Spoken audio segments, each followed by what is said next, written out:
Hello दोस्तों, स्वागत है आपका मेरे यूट्यूब चैनल परीक्षा प्लान में। तो चलिए साइंस की क्लास को शुरू करते हैं। यदि आप चैनल पर नए हैं तो चैनल को सब्सक्राइब कर लीजिए। तो अध्याय 5 पढ़ेंगे पौधे एवं जंतुओं का संरक्षण। लिखा है, हमने देखा था कि कक्षा 7 में बूजो एवं पनेली ने प्रोफेसर अहमद एवं टीबू के साथ वन भ्रमण किया था। वह अपने सहपाठियों के साथ अपने अनुभव बांटने के लिए उत्सुक थे। कक्षा के दूसरे सहपाठी भी अपने अपने अनुभव बांटने के लिए अत्यंत उत्सुक थे, क्योंकि उनमें से कुछ भरतपुर अभयारण्य भ्रमण करने गए थे, कुछ ने काजीरंगा राष्ट्रीय उद्यान, लोकचाऊ वन्य जंतु अभयारण्य तथा ग्रेट निकोबार बायोस्फीयर रिजर्व, वाघ संरक्षित क्षेत्र इत्यादि के बारे में सुना था।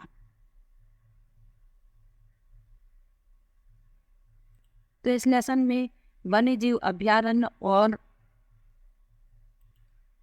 बाघ संरक्षित क्षेत्र इन सब के बारे में जानेंगे। तो पहले पढ़ेंगे वनोन्मूलन एवं इसके कारण।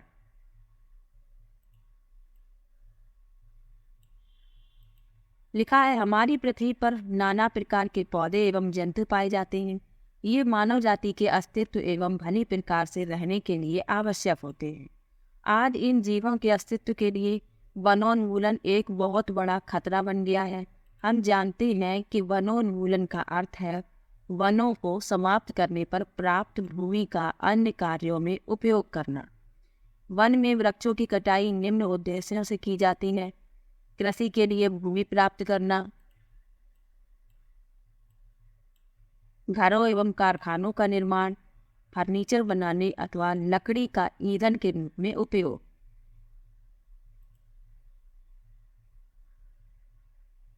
दावानल एवं भीषण सूखा भी वनोन्मूलन के कुछ प्राकृतिक कारक हैं।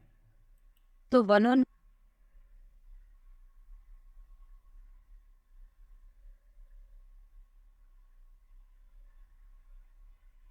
वनों को नष्ट किया जा रहा है। खेती, कारखाने और घर बनाने के लिए वन जो है नष्ट किए जा रहे हैं। आगे लिखा है वनोन्मूलन के परिणाम। तो वनोन्मूलन के क्या क्या परिणाम हैं उनके बारे में लिखा है पहेली एवं बूझों ने वनोन्मूलन के परिणाम याद करने का प्रयास किया।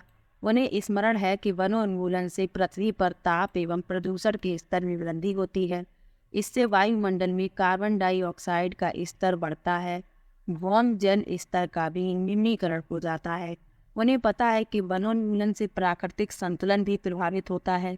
प्रोफेसर अहमद ने उन्हें बताया था कि यदि वृक्षों की इसी प्रकार अनवरत कटाई चलती रही तो वर्षा एवं भूमि की उर्वरता में कमी आ जाएगी। इसके अतिरिक्त बाढ़ तथा सूखे जैसी प्राकृतिक आपदाओं की संभावनाएं बढ़ जाती हैं।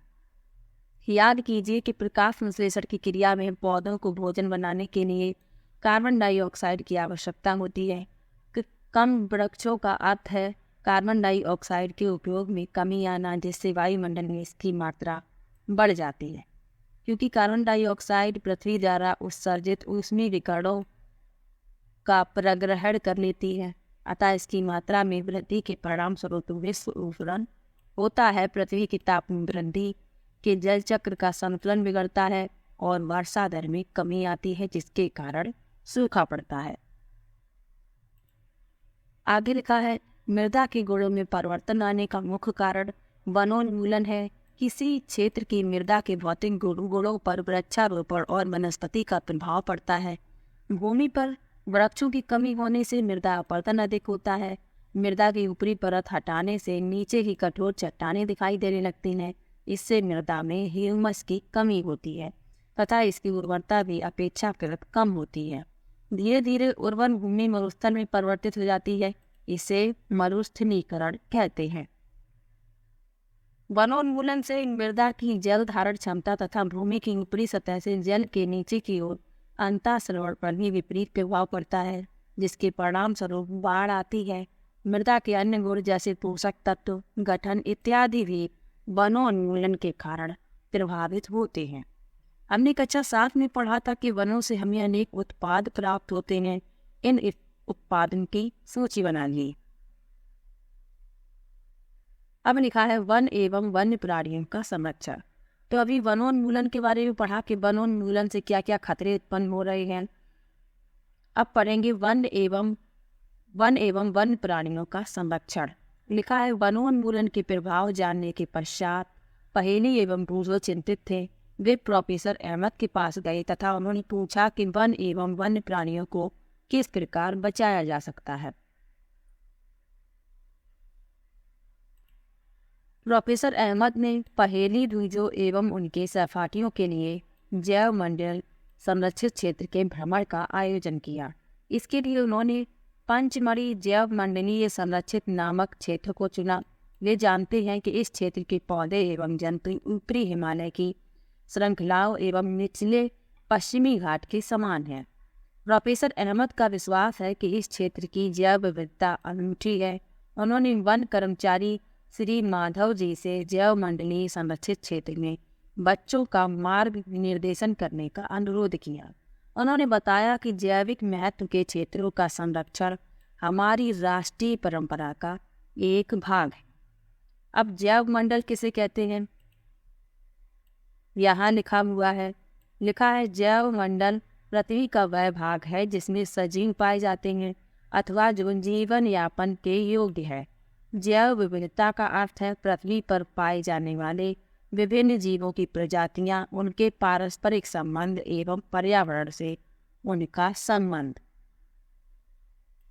आगे लिखा है माधव जी ने बच्चों को समझाया कि हमारी व्यक्तिगत प्रयासों एवं समाज के प्रयासों के अतिरिक्त सरकारी एजेंसियां भी वनों एवं वन्य जंतुओं की सुरक्षा हेतु कार्यरत हैं। सरकार उनकी सुरक्षा और संरक्षण हेतु नियम, विधियां और नीतियां बनाती है। वन्य जंतु अभयारण्य, राष्ट्रीय उद्यान, जैव मंडल, आरक्षित क्षेत्र इत्यादि पौधों और जंतुओं के लिए संरक्षित एवं सुरक्षित क्षेत्र है।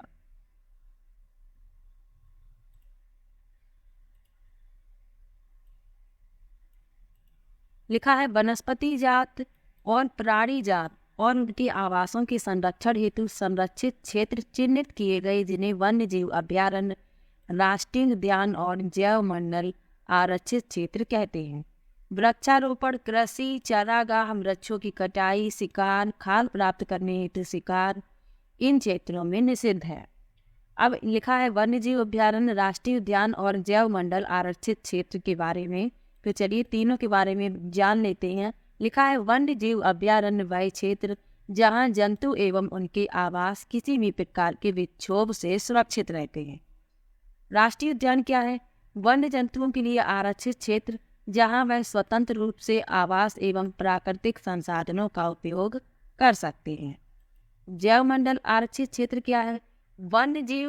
वन्य जीवन, पौधों और जंतु संसाधनों और उस क्षेत्र के आदिवासियों के पारंपरिक ढंग से जीवन यापन हेतु विशाल संरक्षित क्षेत्र।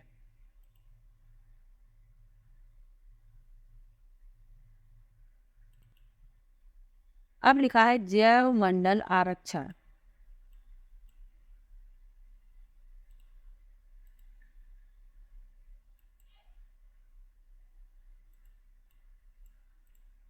लिखा है प्रोफेसर अहमद एवं माधव जी के साथ बच्चों ने जैव मंडल आरक्षित क्षेत्र में प्रवेश किया। माधव जी ने समझाया कि जैव विविधता के संरक्षण के उद्देश्य से जैव मंडल आरक्षित क्षेत्र बनाए जाते हैं।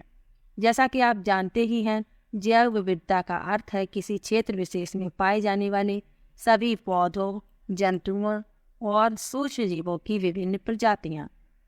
किसी क्षेत्र का जैव मंडल आरक्षित क्षेत्र उस क्षेत्र की के अंतर्गत अन्य संरक्षित क्षेत्र भी हो सकते हैं। पचमढ़ी जैव मंडल आरक्षित क्षेत्र में सतपुड़ा नामक एक राष्ट्रीय उद्यान तथा बोरी एवं पचमढ़ी नामक 2 वन्य जंतु अभयारण्य आते हैं। तो इस मैप में भी दिखाया गया है, ये पचमढ़ी जैव मंडल आरक्षित क्षेत्र है।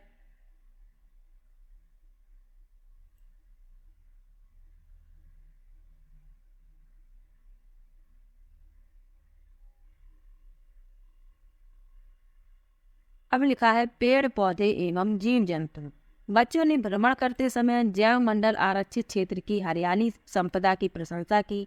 वे लंबे लंबे सागौन के वृक्षों एवं वन्य प्राणियों को देखकर प्रसन्न थे। पहेली ने अचानक एक खरगोश देखा और उसे पकड़ने का प्रयास किया। वह उसके पीछे दौड़ने लगी।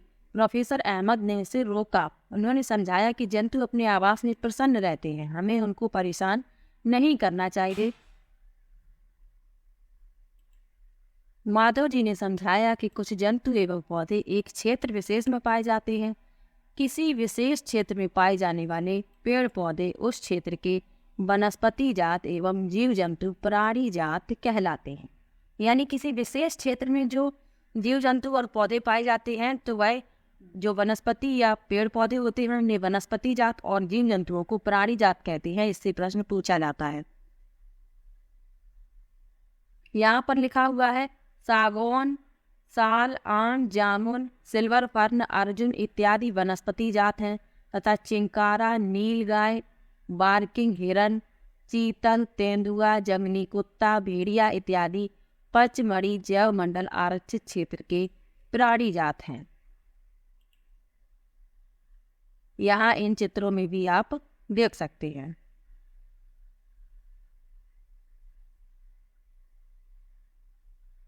अब लिखा है विशेष क्षेत्रीय प्रजाति। बच्चे शीघ्र ही से शांतिपूर्वक गहरे वन में प्रविष्ट हो गए। बच्चे एक विशालकाय गिलहरी को देखकर अचंभित रह गए। इस गिलहरी की एक लंबी फरदार पूंछ है। वे इसके विषय में जानने के लिए बहुत उत्सुक है। माधव जी ने बताया कि इसे विशाल गिलहरी कहते हैं और यह यहाँ की विशेष क्षेत्रीय स्पीसीज है। पौधों एवं जंतुओं की वह स्पीसीज जो किसी विशेष क्षेत्र में विशिष्ट रूप से पाई जाती है उसे विशेष क्षेत्रीय स्पीसीज कहते हैं। ये प्रश्न पूछा गया है। ये अन्य किसी क्षेत्र में प्राकृतिक रूप से नहीं पाई जाती। किसी विशेष प्रकार का पौधा या जंतु किसी विशेष क्षेत्र, राज्य अथवा देश की विशेष क्षेत्रीय हो सकते हैं। यानी वह स्पीसीज जो किसी विशेष क्षेत्र में विशिष्ट रूप से पाई जाती है उसे विशेष क्षेत्रीय स्पीसीज कहते हैं। यहाँ आप चित्र में विशाल गिलहरी देख सकते हैं।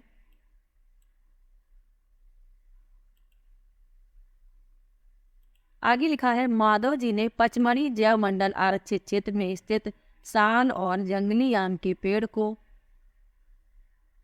दिखाकर विशेष क्षेत्रीय वनस्पति जगत का उदाहरण दिया।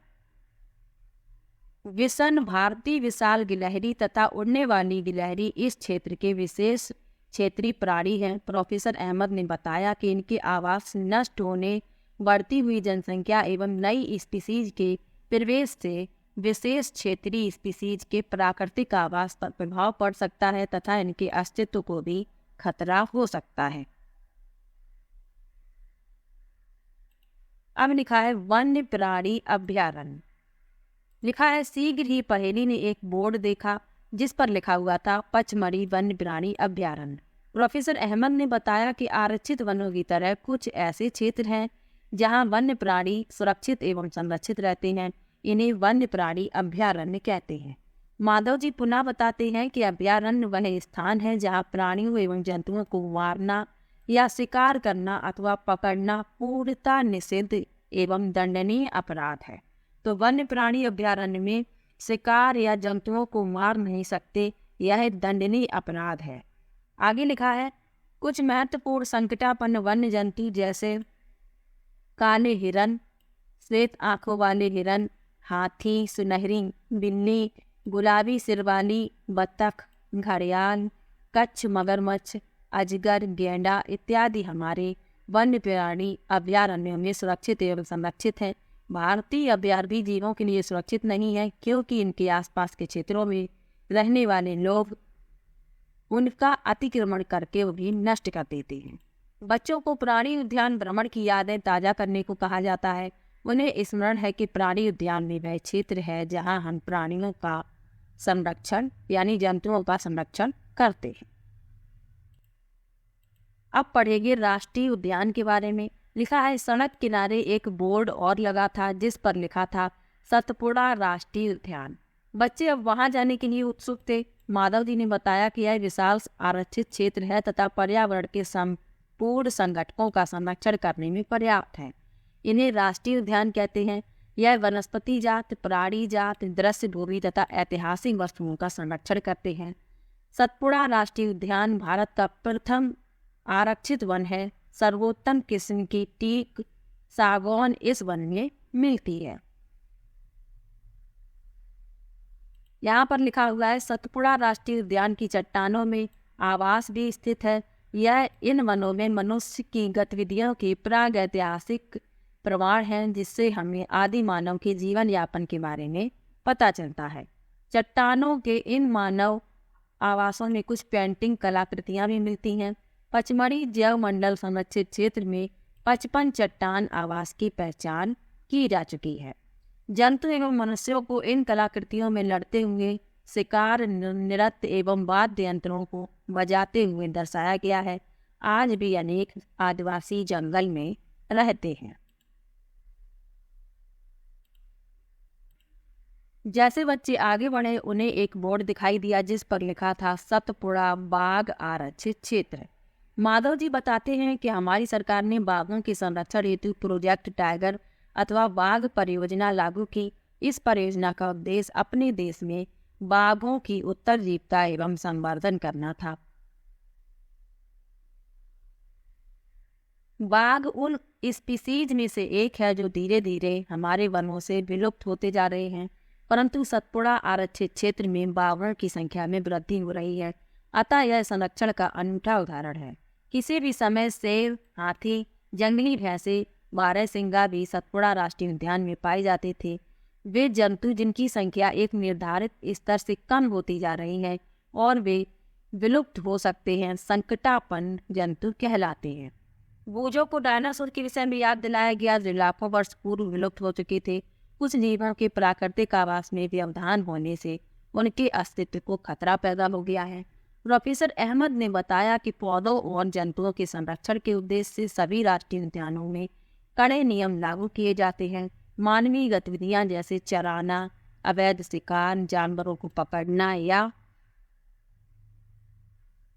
मारना, जलावन, पौधे की लकड़ी या औषधि पौधे एकत्र करना स्वीकार्य नहीं है। माधव जी पहेली को बताते हैं कि बड़े जंतुओं की अपेक्षा छोटे प्राणियों के विलुप्त होने की संभावना कहीं अधिक है। अक्सर हम सांप, मेढक, छिपकली, चमगादड़, उल्लू इत्यादि को निर्दयता से मार डालते हैं और पारितंत्र में उनके महत्व के विषय में सोचते भी नहीं। उनको मार कर हम स्वयं को हानि पहुंचा रहे हैं। यदि वे आकार में छोटे हैं, परंतु पारितंत्र में उनके योगदान को अनदेखा नहीं किया जा सकता। वे आहार जाल एवं आहार श्रृंखला के भाग हैं। किसी क्षेत्र के सभी पौधे, प्राणी एवं सूक्ष्म जीव अजैव घटकों जैसे जलवायु, भूमि, नदी, डेल्टा इत्यादि संयुक्त रूप से किसी पारितंत्र का निर्माण करते। तो पारितंत्र का निर्माण कैसे होता है? किसी क्षेत्र के सभी पौधे, प्राणी, सूक्ष्म जीव, अजैव घटक जैसे जलवायु, मिट्टी, नदी, डेल्टा संयुक्त रूप से पारितंत्र का निर्माण करते हैं। अब लिखा है रेड डेटा पुस्तक यानी रेड डेटा बुक। इससे प्रश्न पूछा गया है, तो चलिए इसको पढ़ लेते हैं। लिखा है प्रोफेसर अहमद बच्चों को रेड डेटा पुस्तक के विषय में समझाते हैं। वह उनको बताते हैं कि रेड डेटा पुस्तक वह पुस्तक है जिसमें सभी संकटापन्न स्पीसीज का रिकॉर्ड रखा जाता है। पौधों, जंतुओं और अन्य स्पीसीज के लिए अलग अलग रेड डेटा पुस्तकें हैं। अब प्रश्न पूछा जाता है कि रेड डेटा बुक जो है वह किसका रिकॉर्ड रखती है? तो वह रखती है संकटापन्न स्पीसीज का। इस बात को याद रखना है, ये प्रश्न पूछा गया है। अब पढ़ते हैं प्रवास के बारे में। लिखा है माधव जी के निर्देशन में भ्रमण पार्टी गहरे वन में प्रवेश करती है। वह तवा संरक्षित क्षेत्र में कुछ समय आराम करते हैं। पहेली ने नदी के समीप कुछ पक्षी देखे। माधव जी बताते हैं कि यह प्रवासी पक्षी हैं। ये पक्षी संसार के अन्य भागों से उड़कर यहाँ आए थे। जलवायु में परिवर्तन के कारण प्रवासी पक्षी प्रत्येक वर्ष सुदूर क्षेत्रों से एक निश्चित समय पर उड़कर आते हैं। वह यहाँ अंडे देने के लिए आते हैं, क्योंकि उनके मूल आवास में बहुत अधिक शीत के कारण वह स्थान उस समय जीवन यापन हेतु अनुकूल नहीं होता। ऐसे पक्षी जो उड़कर सुदूर क्षेत्रों तक लंबी यात्रा करते हैं प्रवासी पक्षी कहलाते हैं। अब लिखा है कागज का पुनः चक्रण। प्रोफेसर अहमद बच्चों का ध्यान वनोन्मूलन के एक और कारण की ओर आकर्षित करते हैं। वह उन्हें बताते हैं कि 1 टन कागज प्राप्त करने के लिए पूर्ण रूपेण विकसित 17 वृक्षों को काटा जाता है। अतः हमें कागज की बचत करनी चाहिए। प्रोफेसर अहमद यह भी बताते हैं कि उपयोग के लिए कागज का 5 से 7 बार पुनः चक्रण किया जा सकता है। यदि कोई छात्र दिन में मात्र 1 कागज की बचत करता है तो हम 1 वर्ष में अनेक वृक्ष बचा सकते हैं। हमें कागज की बचत करनी चाहिए, इसका पुनः उपयोग एवं पुनः चक्रण करना चाहिए। इसके द्वारा हम न केवल वृक्षों को बचाएंगे वरन कागज उत्पादन के उपयोग में आने वाले जल एवं ऊर्जा की भी बचत कर सकते हैं। इसी के साथ साथ कागज उत्पादन के उपयोग में आने वाले हानिकारक रसायनों में भी कमी आएगी। अब लिखा है पुनर्वन रोपण। प्रोफेसर अहमद का सुझाव है कि वनोन्मूलन का उत्तर पुनर्वन रोपण है। पुनर्वन रोपण में काटे गए वृक्षों की कमी पूरी करने के उद्देश्य से नए वृक्षों का रोपण करना है। रोपण वाले वृक्ष सामान्यतः उसी स्पीसीज के होते हैं जो उस वन में पाए जाते हैं। हमें कम से कम उतने वृक्ष तो लगाने ही चाहिए जितने हम काटते हैं। प्राकृतिक रूप से भी वन का पुनर्वनरोपण हो सकता है। यदि वनोन्मूलन क्षेत्र को आबादित छोड़ दिया जाए तो यह स्वतः पुनर्स्थापित हो जाता है। प्राकृतिक पुनर्वन रोपण में मानव गतिविधियों का कोई स्थान नहीं है। हम अपने वनों को अब तक बहुत अधिक नष्ट कर चुके हैं। यदि हमें अगली पीढ़ी के लिए हरी संपदा बनाए रखनी है तो अधिक वृक्षारोपण ही एकमात्र विकल्प है। प्रोफेसर अहमद ने उन्हें बताया कि भारत वन अधिनियम है। इस अधिनियम का उद्देश्य प्राकृतिक वनों का परिरक्षण और संरक्षण करना है और साथ ही साथ ऐसे उपाय भी करना है जिससे वन में और उनके समीप रहने वाले लोगों की आधारभूत आवश्यकताओं की पूर्ति। कुछ समय विश्राम करने के पश्चात माधव जी ने बच्चों को वापस चलने को कहा क्योंकि सूर्यास्त के पश्चात वन में रुकना ठीक नहीं है। वापस आने के बाद प्रोफेसर अहमद एवं बच्चों ने उल्लासपूर्ण अनुभव के लिए माधव जी का आभार व्यक्त किया। तो आज का लेसन बहुत ही अच्छा था। इससे प्रश्न भी बनते हैं। जहाँ जहाँ बताया है कि प्रश्न बनते हैं उन महत्वपूर्ण तथ्यों को याद रखिएगा। तो आज का ये वीडियो यहीं पर समाप्त होता है। वीडियो कैसा लगा कमेंट बॉक्स में ज़रूर बताइएगा। वीडियो को लाइक, चैनल को सब्सक्राइब करना मत भूलिएगा। मिलते हैं एक और नई वीडियो के साथ। तब तक के लिए बाय बाय।